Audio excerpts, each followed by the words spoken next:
Hi, today I want to show you how to put together the mason jar box from Simply Crafty SVGs.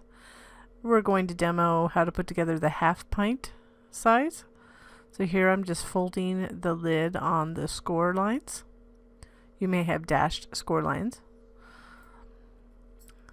First, before we put together the lid, we want to add the panel, so we're going to add glue on the panel on the top. Be careful with your glue depending on the paper you're using. You just want to center it. Now this is the same process regardless of which size you do, whether the half pint, the pint, or the quart size. It's just a basic box to hold it and display a personalized mason jar, or whatever you're using with the mason jar. So we just want to fold down that side lid tab.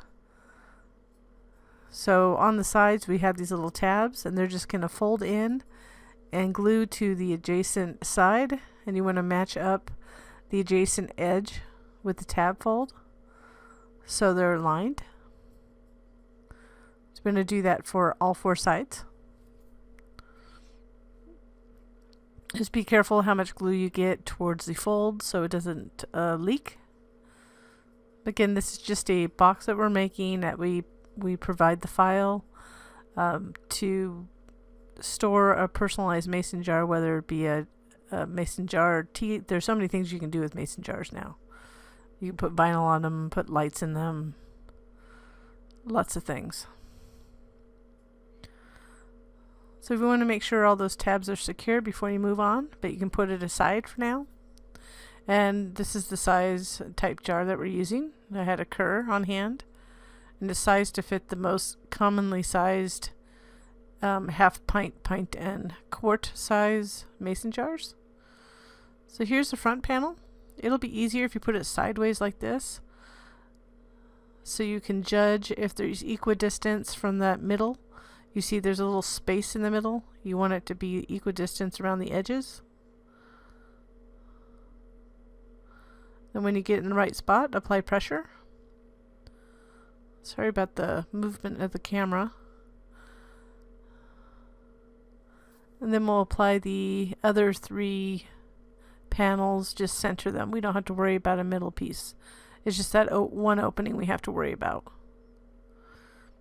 And as you put these other panels on, the other thing I want to mention about these boxes is that I didn't make them exactly the height that you need, because I realize people put things on top of their jars sometimes.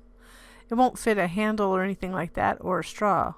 But if you put any embellishments on top of the jar lid, there'll be space in there. Just want to make sure, just in case. And it could be a little bit small for different kind of jar manufacturers, but it is built to the most common size, the largest size that I was able to find that was common, like the balls and the Kerrs. So now that we have the panels on, we need to glue the box together. So there's that, choose one of the side tabs here, and then align the other edge, making sure that the top lines up and that bottom fold lines up. You're making sure that edge lines up to the tab fold of that tab we just put glue on. If you need to apply pressure by flipping it over, you can do so.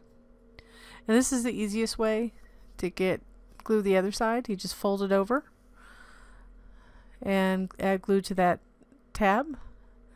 Then again, line it up. Make sure it's all lined up properly and apply pressure. This is the nice thing about square boxes. Now I have two big flaps because we want it to be heavy duty enough to hold the contents. So we want to do one of the large flaps down first. You could do the two large flaps and then the little ones, but this way you hide the little ones this way. So we're just gluing those sides. And once we glue those side tabs on,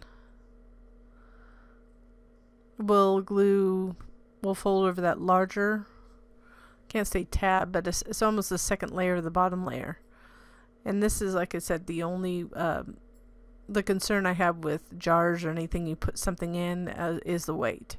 So I'm using an 80 pound cardstock weight, and I would not recommend anything lower than that. You usually can find 80 and 110 and stationery stores or online. I use AC cardstock for my 12 by 12. But you'll find them in other big box stores too. So here we just glued on that bottom portion. Make sure it's nice and secure, and then you can apply pressure from within if you need to. Forgive my long reach of the arm. And then this is how the jar fits in, and you can see this one's snug on the sides.